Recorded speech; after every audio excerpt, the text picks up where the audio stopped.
करते हैं मैथ का सेशन, जो कि हमारा 23/2/2024 की फर्स्ट शिफ्ट का है।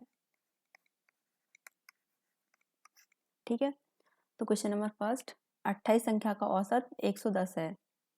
यदि हम प्रत्येक संख्या में एक संख्या b जोड़ते हैं तो औसत 128 हो जाता है। तो b का मान पूछा है। ठीक है, तो यहाँ पे 28 संख्या का औसत कितना दिया है? 110। अब ये कह रहा है यदि हम प्रत्येक संख्या में एक संख्या क्या b जोड़ते हैं तो औसत कितना हो जाता है? 128।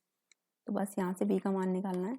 128 माइनस 110 और ये b बराबर 18। ठीक है, क्वेश्चन नंबर सेकंड देखो, लिया 25% का लाभ अर्जित करते हुए 35,000 रुपये में एक लैपटॉप बेचती है। यदि वह 30% का लाभ अर्जित करना चाहती है तो उसे लैपटॉप किस मूल्य पर बेचना चाहिए? ठीक है, तो कितना? 35,000 का लैपटॉप पहले 25% लाभ पर बेचती है। ठीक है, तो गुणा बट्टे में क्या हो जाएगा? 125। ठीक है, यदि उस पर वह 30% का लाभ अर्जित करना चाहती है तो ये हो जाएगा 130। तो उसे लैपटॉप किस मूल्य पर बेचना होगा या बेचना चाहिए? ठीक है, तो यहाँ से हम निकाल लेंगे, इसे काटते हैं। 25 से 25 पंजे 125, 25 से कम 25 और ये 10 बचेगा, 25 चौका 100। ठीक है, 5 से ये 5 दूनी 10, 5 दूनी 10, 5 बटे 40 और 0। ठीक है, अब यहाँ से आया हमारा 280 गुणा 13, 130 सॉरी, तो लास्ट में डबल 0, 8 थी 24 ये। ठीक है, तो ये आएगा 364। ठीक है, ऑप्शन फर्स्ट इज राइट हो जाएगा। यहाँ पे एक बात ये याद रखना कि बोला है 25% का लाभ, तो यानी कि 100 पे 25 का लाभ, तो ये कितना हो गया? 125। ठीक है, परसेंट में यहाँ बोला है 30 का लाभ, तो 100 पे 30 का लाभ, ये हो गया 130%। ठीक है, बस यही लिखा है हमने, नीचे बट्टे में 125, ऊपर 130। फिर इसको सॉल्व करना है। क्वेश्चन नंबर थर्ड देखो, 15 सेंटीमीटर त्रिज्या वाले एक ठोस धातु के गोले को पिघलाकर 15 सेंटीमीटर आधार व्यास वाले एक शंकु में ढाला जाता है। तो शंकु की क्या पूछिए? ऊंचाई यानी कि h। 15 सेंटीमीटर त्रिज्या वाले एक ठोस गोले को, यानी कि ये जो वैल्यू है ये हो गई हमारी कैपिटल R की, और ये वैल्यू यहाँ से ये आधार का व्यास दिया है, तो यहाँ से हम अगर स्मॉल r निकालेंगे तो वो निकल के आएगा 15/2। ठीक है, अब देखो जब इस तरीके की कंडीशन दे रखी है क्वेश्चन में कि ये 15 सेंटीमीटर त्रिज्या वाले एक ठोस धातु के गोले को पिघला के, धातु के मतलब गोले को पिघला रहा है, उसको किस में ढाल रहा है? शंकु में। तो यहाँ पे हम गोले का और शंकु का आयतन बराबर कर लेंगे। गोले का आयतन क्या होता है? 4/3 पाई कैपिटल R स्क्वायर। शंकु का होता है 1/3 पाई R स्क्वायर h, और इस h की वैल्यू हमें निकालनी है। ठीक है, अब यहाँ से जो कट रहा है उससे काट दो। 3 से 3 कट जाएगा, पाई से पाई कट जाएगा। ठीक है, यहाँ क्या बचा? 4r³ और यहाँ से क्या बचा? R square h। ठीक है, अब इनकी वैल्यू रख दो। तो ये किसका था आयतन? ये था हमारा गोले का। तो गोले की त्रिज्या कितनी दी है? 15 सेंटीमीटर। तो यहाँ पे 4 गुणा 15 गुणा 15 गुणा 15। ठीक है, बराबर, ये था हमारा शंकु का आयतन। तो शंकु की त्रिज्या हमने निकाल ली यहाँ से, स्मॉल r बराबर 15/2। तो 15/2 गुणा 15/2 गुणा h। ठीक है, अब यहाँ दोनों 15 से ये दोनों 15 कट जाएंगे। ठीक है, अब क्या बचा? अब यहाँ ऊपर बचा 4 गुणा 15 और इधर बचा, इन दोनों की गुणा कर लो आपस में, 4 गुणा h। ठीक है, यहाँ कुछ नहीं है तो बटे में 1 मान लो। अब क्रॉस मल्टीप्लाई करना है हमें।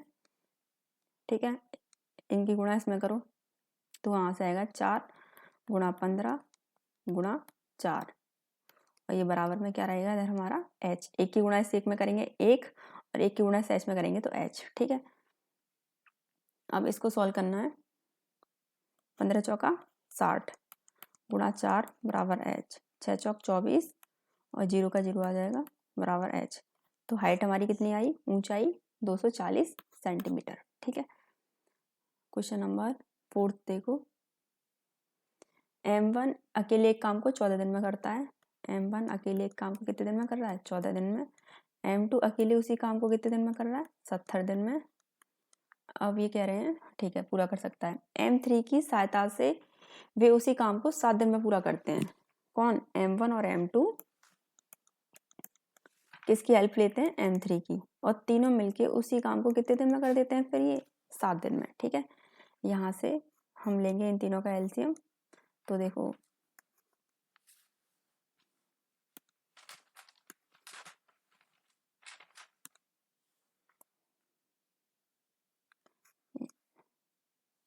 एक मिनट, सॉरी,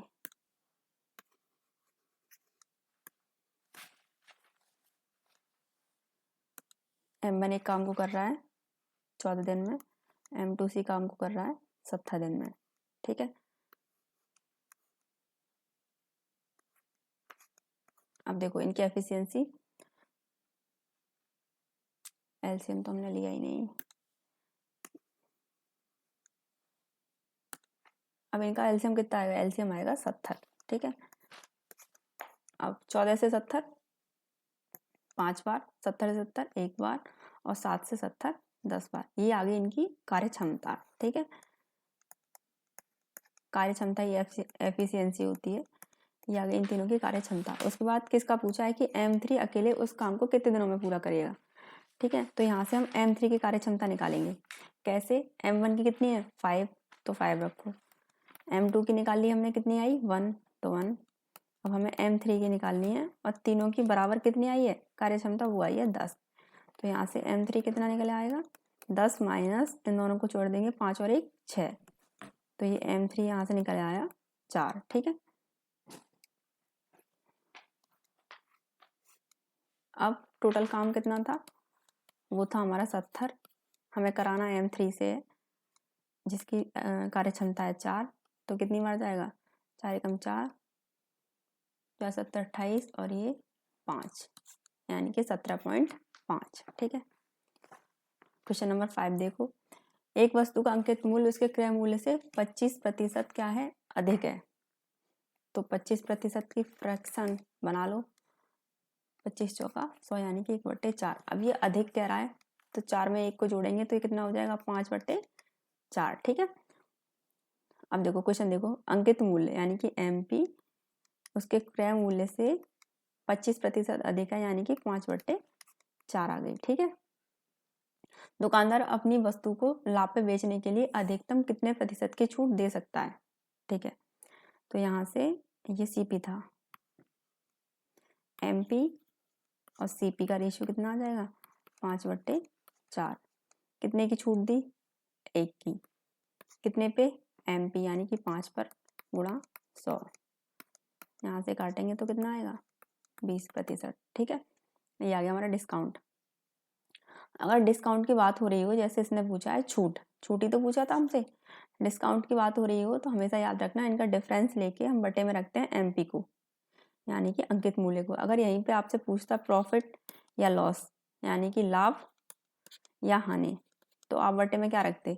इनका डिफरेंस लेते हैं, जो भी आता है। मतलब मान लो कि CP निकल के आया 100, ठीक है, SP निकल के आया 80, और पूछे अब लाभ बताओ या हानि बताओ, तो कोई वस्तु हमने 100 रुपए की खरीदी, 80 में बेच दी, तो हमें क्या हुई? हानि। कितने की हुई? 20 की।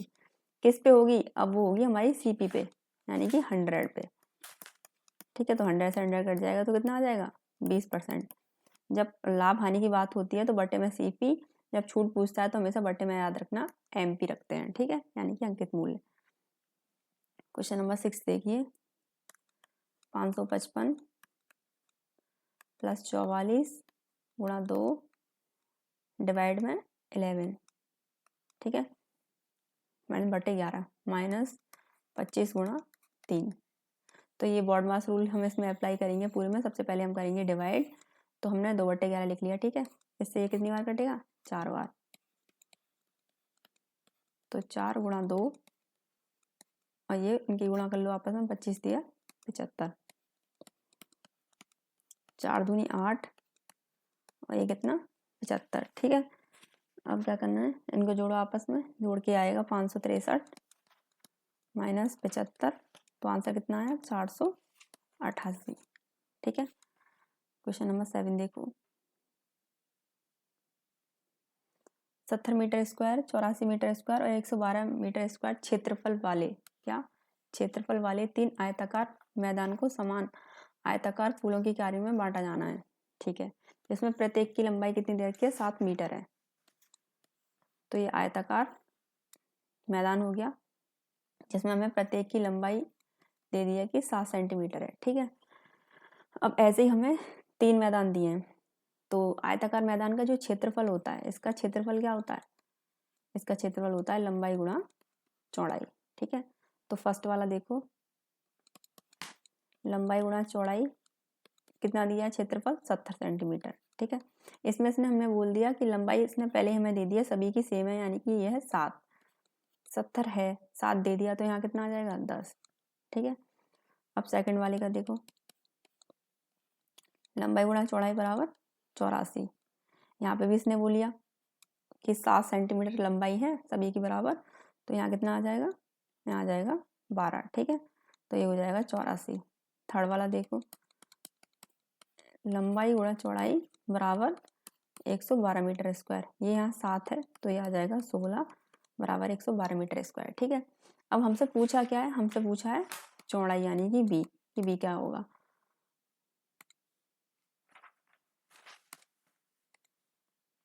एक मिनट। अब यहाँ से देखो, ये 10 दे रखा है, बाकी लंबाई तो सबकी सेम है 7 7, तो यहाँ से इसको हम कैसे तोड़ सकते हैं, 2 गुणा 5 में।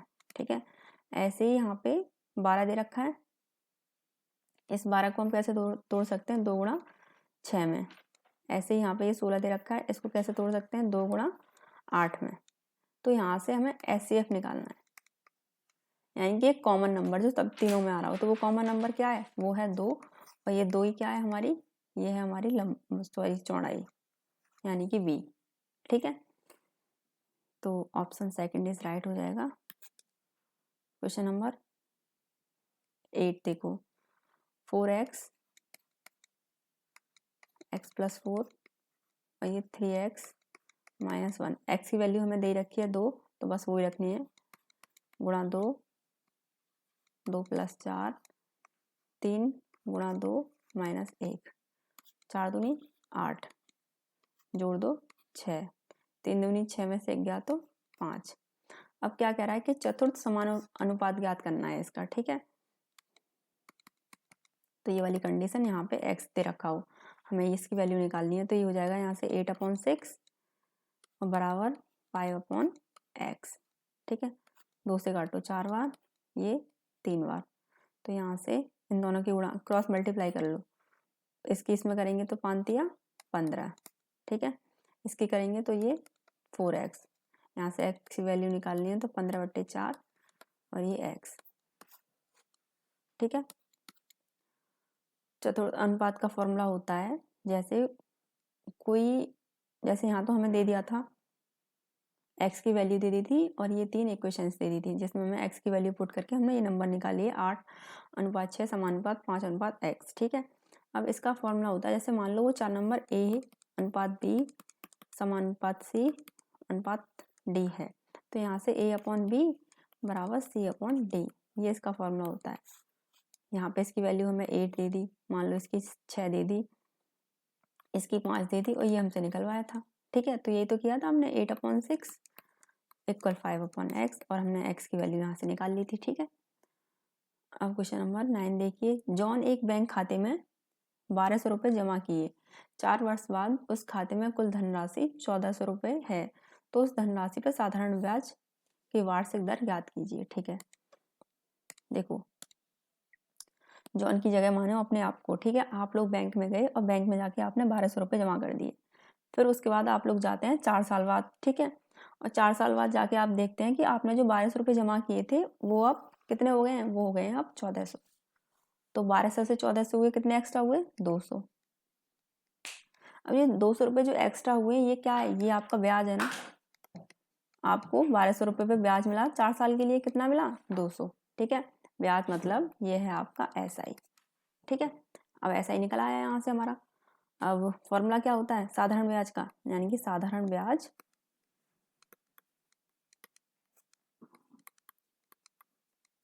बराबर मूलधन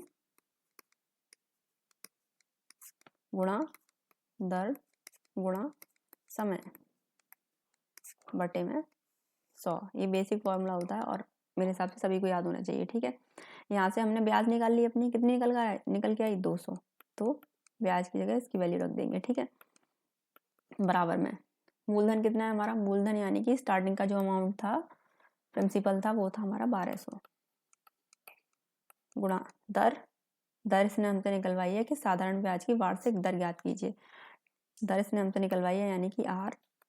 ठीक है, टाइम कितना दिया है यानी कि 4 बटे में क्या दिया है 100, तो 2 जीरो से 2 जीरो काटो यहाँ पे। ठीक है, ये 100 बार और ये यहाँ से 6 बार, इस 4 से ये 100 कटेगा कितनी बार, 4 दूनी 8 4 पंजे 20। ठीक है, अब रेट कितना आ गया यहाँ से, तो देखो ये कितना है इधर 25, इधर क्या बचा 6 आर, तो 25 बटे 6 बराबर के आर। ठीक है, अब 6 का इसमें डिवाइड करोगे आप, 6 चौक 24, एक बचेगा, पॉइंट लगाओ, जीरो बढ़ाओ, 6 एकम 6 और ये 7। ठीक है, इतना इसका रेट आ गया। अब क्वेश्चन नंबर देखो 10, यहाँ पे हमसे पूछा है कि इसका लघुत्तम समावर्तक ज्ञात करना। ये फ्रैक्शन दिया 9/4, 21/10 और 63/20। यहाँ पे हमें ज्ञात करना है इनका लघुत्तम समावर्तक मतलब एलसीएम। ठीक है, तो एलसीएम निकालने के लिए जो ऊपर वाली संख्या होती है जैसे 9, 21, 63, इनका लेंगे हम एलसीएम, और जो नीचे वाली संख्या है जैसे 4, 10, 20, इनका लेंगे हम एचसीएफ।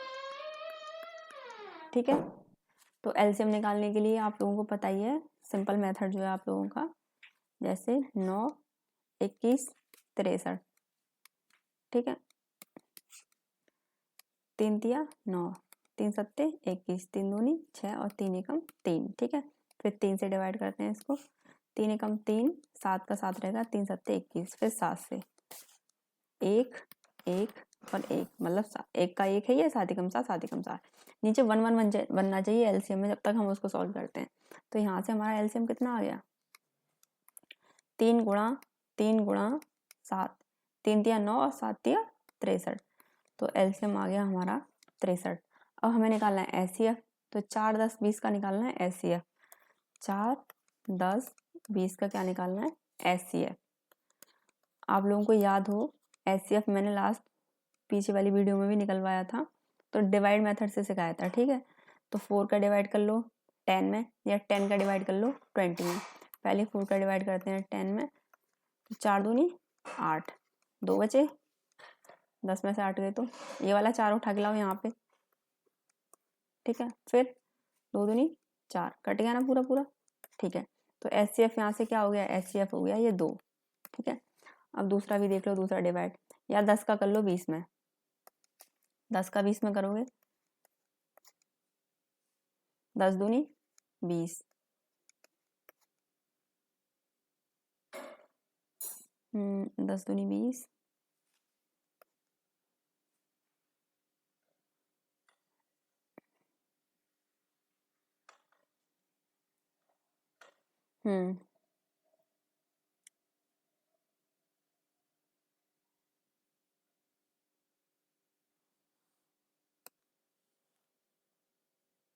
तो यहाँ से हमारा एचसीएफ कितना निकल के आया, ये निकल के आया 2। ठीक है, अब फॉर्मूला ऊपर क्या था क्वेश्चन में, जब हम एलसीएम निकालते हैं तो ऊपर रखते हैं हम एलसीएम को, एलसीएम कितना निकल के आया था हमारा 63 और एचसीएफ कितना निकल के आया 2। ठीक है, तो आंसर होगा 63/2। ठीक है, अब क्वेश्चन नंबर 11 देखो, 2 रेलगाड़ी, एक 390 मीटर की है, दूसरी 250 मीटर की है। ठीक है, समांतर पटरियों पर क्रमशः क्या कहते हैं इतने और इतने की चाल से विपरीत दिशाओं में चल रही हैं। दिशा कैसी है इनकी, विपरीत दिशा, यानी कि एक रेलगाड़ी ऐसे चल रही है और दूसरी चल रही है ऐसे। ठीक है, ये दे रखी है 390 मीटर लंबी और ये 250 मीटर लंबी। ठीक है, इसकी चाल दे रखी है 78 और इसकी दे रखी है 66, कैसे है किलोमीटर पर आवर में। ठीक है, तो मैंने आप लोगों को बताया था कि अगर चाल विपरीत दिशा में दे रखी है, विपरीत दिशा में, तो हमेशा क्या होता है जुड़ेंगी। अगर चाल समान दिशा में दे रखी है, समान दिशा में, तो क्या होगा, माइनस होंगी। लेकिन यहाँ चाल कैसे दे रखी है, यहाँ चाल दे रखी है विपरीत दिशाओं में, तो क्या होगा, जुड़ेंगी। तो जोड़ो, यहाँ से हम चाल निकालते हैं, यानी कि v स्पीड, स्पीड मतलब चाल, ठीक है। 78 प्लस 67, इनको जोड़ेंगे तो ये आया 144 क्या, किलोमीटर पर आवर।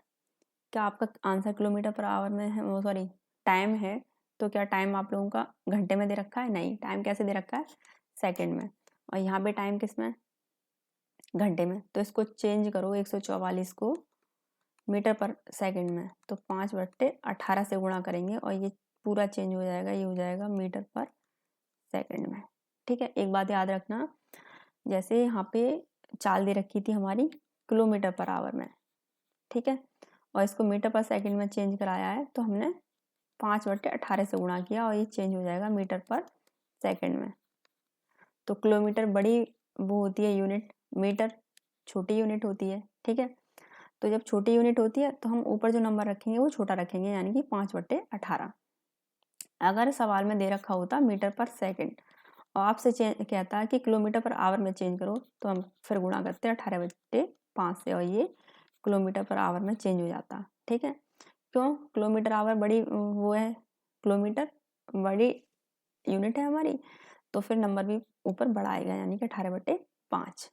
यहाँ पे हमसे चेंज करवाया मीटर पर सेकंड में, इसलिए हमने गुणा कर दिया 5/18 से, और 5 जो है हमारा छोटी नंबर है और यूनिट भी यहाँ पे हमसे छोटी पूछी है, ठीक है।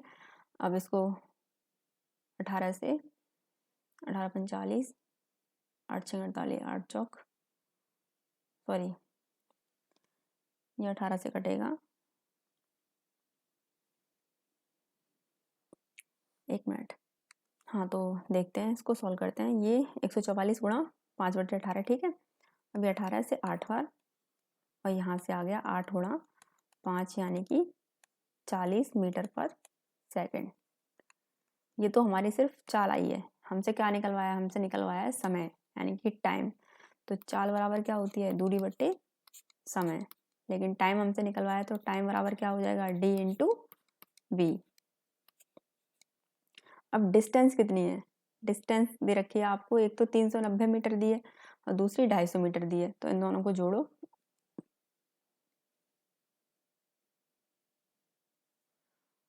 एक मिनट, यहाँ गलत हो गया,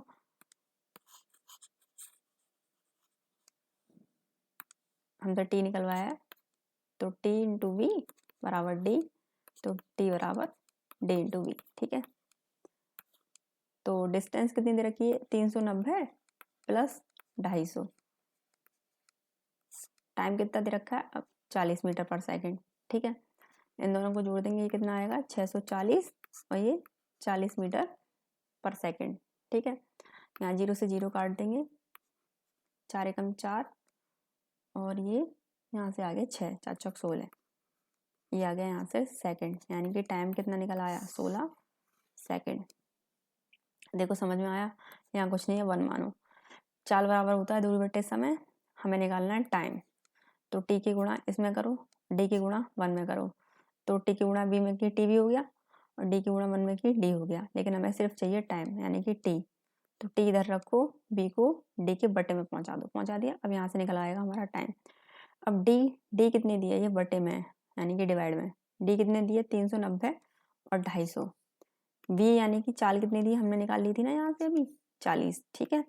बस बाकी इनको सॉल्व कर दो। और आप लोग पूछोगे कि ये यहाँ पे क्या हुआ है, यहाँ कुछ नहीं है, बस विपरीत दिशा में चाल दे रखी थी, विपरीत दिशा में, मैंने बोला है अगर चाल विपरीत दिशा में दे रखी है तो जुड़ेंगी, इनको सीधे सीधे जोड़ लो इन दोनों को आपस में। और यूनिट जो दी थी इनके किलोमीटर पर आवर थी, ठीक है, इधर रखिए ना किलोमीटर पर आवर, और हमें आंसर चाहिए सेकंड में, बस इसलिए 5/18 से गुणा किया जिससे कि मीटर पर सेकंड में चेंज हो जाए, ठीक है। अब क्वेश्चन नंबर 12 देखो, एक व्यक्ति ने 30% वार्षिक चक्रवृद्धि ब्याज की दर से 15,000 रुपये ऋण पर लिए, ठीक है। यदि ब्याज अर्धवार्षिक रूप से संयोजित किया जाता है तो 1 वर्ष के बाद भुगतान की जाने वाली धनराशि कितनी होगी। तो पहली बात तो 1 वर्ष में 2 स्लॉट बनेंगे 6 महीने के, क्योंकि ये क्या कह रहा है कि अर्धवार्षिक रूप से संयोजित है ब्याज, ठीक है।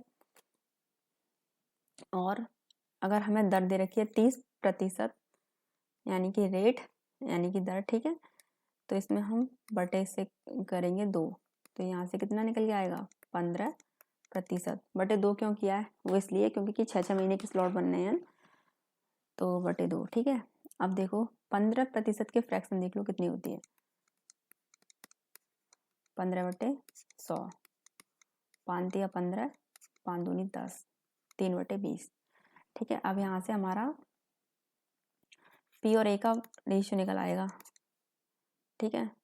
यहाँ से देखो 20 पर 3 का ब्याज मिला, तो ये हो गया यहाँ पे 23, ठीक है। अब यहाँ पे क्योंकि 6 महीने के 2 स्लॉट हैं, इसलिए स्क्वायर कर दो दोनों का, ये कितना हो जाएगा 400, और ये कितना हो जाएगा, ये हो जाएगा हमारा 529, ठीक है, ये हो जाएगा 529। लेकिन हमसे पूछा क्या है, हमसे पूछा है कि 1 वर्ष बाद भुगतान की जाने वाली धनराशि, ठीक है, यानी कि हमसे पूछा अमाउंट, है ना।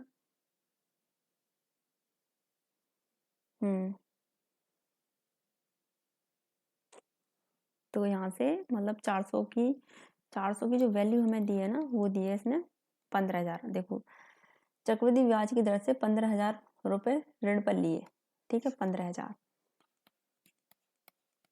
ये हमारा प्रिंसिपल था, 0 से 0 कैंसिल, तो 1 की वैल्यू कितनी निकल के आई 150/4। अब हमसे पूछा क्या था अमाउंट, यानी कि मिश्र धन, कह रहा ना 1 वर्ष बाद भुगतान की जाने वाली धनराशि कितनी होगी। अगर एक ये अमाउंट होता है, अमाउंट मतलब अमाउंट होता है मिश्र धन बराबर प्रिंसिपल प्लस SI, यानी कि पैसा और उस पर जो ब्याज मिलती है दोनों को मिला के क्या बनता है मिश्र धन। अब देखो इस पर कुछ ना कुछ तो ब्याज मिली है ना, 20 से 23 हुआ है तो ब्याज तो मिली है, तो यही कह रहा है कि 1 वर्ष बाद भुगतान की जाने वाली धनराशि कितनी होगी। जब 1 वर्ष बाद भुगतान करेगा तो उस पर कुछ ना कुछ तो ब्याज मिली होगी, ठीक है। तो यहाँ 150/4 हो जाएगा, इसको आप लोग सॉल्व कर लेना, और सॉल्व करके ये आएगा 19837.5, ठीक है। अब क्वेश्चन नंबर 13 देख लो, यहाँ x/y की वैल्यू 7/2 दे रखी है, और पूछा क्या है 7x + 4y 7x - 4y, तो 7 x की वैल्यू कितनी दे रखी है 7, तो 7 × 7 + 4 × 2, 7 × 7 - 4 × 2, 7 तो 7 49, 4 दूनी 8, 49, 4 दूनी 8, तो यहाँ से आ गया, इन दोनों को जोड़ेंगे 57, और इसमें से इसको माइनस करेंगे 8 को 41। अब क्वेश्चन नंबर 14 देखिए, यहाँ कह रहा है कि छात्राओं के एक समूह का औसत भार दे रखा है हमें 44 kg, 40 kg भार वाला एक छात्र समूह को छोड़ देता है और उसके स्थान पर आ जाता है 34 kg भार वाला दूसरा छात्र जो समूह में शामिल हो जाता है। यदि समूह का नया औसत भार कितना हो जाता है इतना, तो समूह में कितने छात्र थे, ठीक है। पहले औसत भार कितना था 44, इसमें 2 कंडीशन बनेंगी, पहले तो 40 वाला चला गया है, जब उसने समूह को छोड़ा 40 वाले ने, तो कितना इफेक्ट हुआ, तो कितना बढ़ा औसत भार, ये बढ़ा हमारा 4, फिर 34 वाला आया जिससे औसत भार में कितने की कमी हुई, तो ये कमी हुई 10 की, ठीक है। 44 में से 4 गया 4, और 44 में से 34 गया 10, ठीक है। ओवरऑल हमें क्या हुआ, ओवरऑल हुआ हमें लॉस, ठीक है, 6 kg भार का। अब यहाँ से हमें देखो पहले कितना था औसत भार था 44, फिर कितना हो गया 44 से 43.4, कितने का अंतर, ये अंतर आया है 0.6 का, 0.6 माइनस हुआ है, ठीक है। अब 0.6 यहाँ से ये बराबर 1, तो यहाँ से 1 बराबर 0.6, और हमें निकालना कितने का है, ओवरऑल हमें कितने का लॉस हुआ था 6 का, तो गुणा कर देंगे हम 6, पॉइंट हटाएंगे, 0 बढ़ाएंगे, 6 से आप इस 6 को काट देंगे, तो यहाँ छात्राओं की संख्या निकल आई जो कि कितनी है 10। ठीक है, अब ये देखो क्वेश्चन नंबर 15, P एक काम को 14 दिन में पूरा कर सकता है। कितने दिन में? 14 दिन में। 4 दिनों में P द्वारा कुल काम का कितना भाग पूरा किया जा सकता है? कितने दिनों में? 4 दिन में। कुल काम कितना है? 14, तो काट दो, 2/7 आ गया। क्वेश्चन नंबर 16 देखो, ये हमें यही दे रखा है, बॉडमास रूल अप्लाई करना है और ये आप लोगों का होमवर्क है, करके कमेंट बॉक्स में इसका आंसर कमेंट करिएगा। ठीक है, सॉल्व करके। ऐसे नहीं है कि दिख रहा है तो बस बोल दिया। एक निश्चित संख्या में 10% घटाने पर और फिर शेषफल में 70% घटाने पर इतना शेष बचता है, वह संख्या कितनी है? तो वह संख्या मान लो आप x है। पहले कह रहा है कि 10% घटाना है, तो 90/100। ठीक है, फिर कह रहा है 70% घटाना है, तो 70 मतलब 30/100। अब कितना बच रहा है? 1188। देखो 100 में से 10 घटाया, कितना बचा? 90%। ऐसे ही 100 में से 70 घटाया, कितना बचा? 70%। जब किसी पे से प्रतिशत हटाते हैं तो बट्टे में 100 नहीं करते, बस वही क्या 70 घटाया तो 30 बचेगा। ठीक है, तो यही हो गया 30/100। और यहाँ हमने लिखा था ये प्रतिशत हटाएंगे तो ये भी 90/100 हो जाएगा। ठीक है, तो ये 90/100, 0 से 0 कैंसिल, यहाँ इस 0 से ये 0 कैंसिल, 9 से काटो, 9 एकम 9, 9 तिया 27 और 9 दूनी 18। ठीक है, फिर 3 से काटो, 3 चौक 12 और ये भी 3 चौक 12। यहाँ से x, ऊपर सिर्फ x बचा, नीचे इन दोनों की गुणा कर लो, आपस में कितना आ गया? 100 बराबर यहाँ कितना बचा? 44। अब देखो कुछ नहीं है, नीचे 1 मानो और करो क्रॉस मल्टीप्लाई। x की गुणा 1 में करोगे तो x, और 44 की गुणा 100 में करोगे तो 4400। ठीक है, क्वेश्चन नंबर 18 देखो, एक वस्तु का अंकित मूल्य इतना है, विक्रय मूल्य इतना, यानी कि MP और SP का रेशियो दे रखा है। MP 9600 और SP 6300। इनका अंतर इसमें से माइनस करना है और इनका जो अंतर निकल के आएगा ये आएगा हमारा 4, यहाँ बचा 9, 9 में से 3 गए तो 6, और ये 2 और ये 3। ठीक है, अंतर निकल के आया इतना, तो अंतर कितना है? 32 64। और हमसे पूछिए छूट, तो मैंने आपसे बोला था जब छूट पूछता है तो बट्टे में क्या रखते हैं? MP। MP कितना है? 9600 गुणा 100, 2 0 से 2 0 कैंसिल, अब क्या बचा? 32 64/96। सॉल्व कर लेना, इसको सॉल्व करके आएगा हमारा 34%। ठीक है, डिवाइड आप लोगों का काम है। यदि एक संख्या R1 दूसरी संख्या R2 से 13% कम है, अब फिर से यहाँ पे कम की बात हो रही है, 13% कम है, तो 100 में से 13 माइनस करेंगे तो बताओ कितना बचेगा? ये हुआ हमारा 87। ठीक है, वो भी प्रतिशत में, तो इसको कितना लिख सकते हैं? 87/100। ठीक है, ये वाली बात ठीक है यहाँ से। तो बस यही है, R1 दूसरी संख्या यानी कि बराबर R2 से 13% कम है, कम कर लिया हमने, ये बचा हमारा 87%, यानी कि परसेंट हटाएंगे तो 87/100। यहाँ से हमारी R1/R2 की वैल्यू आ जाएगी 87/100।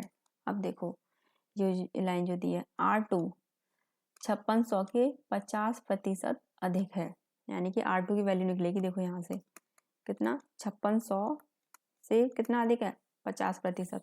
50% की फ्रैक्शन कितनी होती है? 1/2। अधिक की बात कर रहा है तो 2 पे 1 अधिक, यानी कि 3/2। ठीक है, तो गुणा कितना हो जाएगा? 3/2। अब 2 से काटो, 2 दूनी 4, 2 अट्ठे 16, 2 0 और ये 2800 गुणा 3, तो कितना आएगा? ये आएगा हमारा 8400। इसकी वैल्यू आ गई 8400। ठीक है, 8 24, 3 4 2 8। ठीक है, यहाँ 2 0 से 2 0 कैंसिल हो जाएंगे, 1 की वैल्यू कितनी आई यहाँ से? एक की वैल्यू आई 8400, लेकिन हमसे क्या पूछा है, हमसे तो पूछा R1, तो R1 कितना है हमारा, R1 है हमारा 87, ये दे रखा है, ठीक है। इसमें गुणा कर देंगे 84 की, तो आ जाएगा 7308। अब देखो ये यूनिट डिजिट से हो जाएगा, पूरा मल्टीप्लाई करने की जरूरत नहीं है, 7 की गुणा 4 में करो तो कितना आ गया, 7 चौक 28, लास्ट में क्या आ रहा है 8, लास्ट में यूनिट डिजिट में कितना आ रहा है 8, 8 देखो किस लास्ट में दे रखा है, यहाँ 0 दे रखा है, यहाँ 0 दे रखा है, यहाँ 1 दे रखा है, रॉन्ग हो जाएंगे, सिर्फ ऑप्शन सेकंड इज राइट हो जाएगा, ठीक है। पूरा गुणा करने की जरूरत ही नहीं है। लास्ट क्वेश्चन नंबर 20, मोहन 4000 रुपये में एक पुराना मोबाइल खरीदता है और उसकी मरम्मत पे 500 रुपये खर्च करता है, यानी कि CP। मान लो मैंने एक फ़ोन खरीद लिया 4000 रुपये, और उस फ़ोन में कुछ खराबी थी, उसकी डिस्प्ले उड़ गई, तो मैंने उसको सही कराया और उसमें मैंने लगा दिए 500 रुपये, ठीक है।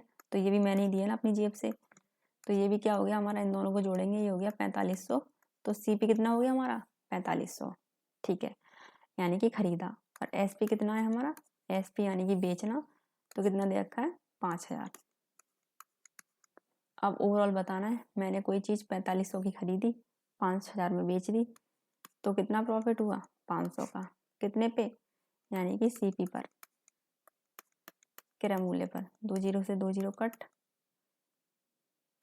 5 45, यहाँ से 100, 100/9, तो 9 एकम 9, 9 एकम 9, ये आया 11.11%, ठीक है। याद रखना CP मतलब क्रय मूल्य